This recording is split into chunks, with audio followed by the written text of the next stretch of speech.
Welcome to our channel. Today we how to set up Fidelity to manage index funds and ETFs, complete guide step by step clearly. Open your web browser and go to the Fidelity website. If you don't have an account, click on the Open an Account button. Select the type of account you want to open, such as an individual or joint brokerage account. Fill out the required personal information accurately. Provide your social security number or tax identification number. Complete your employment information as prompted. Next, choose your investment objectives and risk tolerance. Read and accept the terms and conditions. Once your account is set up, log in to your Fidelity account.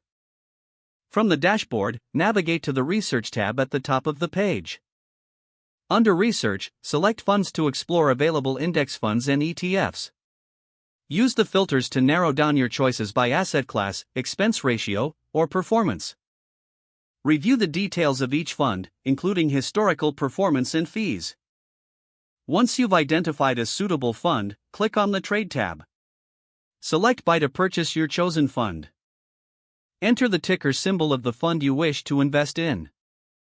Specify the amount you want to invest and select your order type. Review your order details to ensure everything is correct.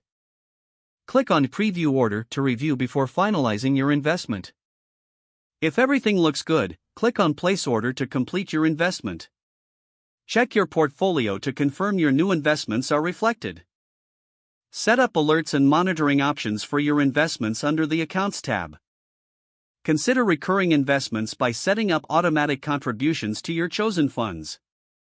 Periodically review your portfolio to ensure it aligns with your investment goals. Stay informed about market trends and changes in the funds you've selected. If the page does not load, refresh the browser or try again in a private or incognito window. Make sure you are using the correct email address, then retype it carefully to avoid small typos. If your password is not accepted, use the reset option and create a new strong password you can remember. Don't forget to like this video and subscribe to our channel for more step-by-step tech guides.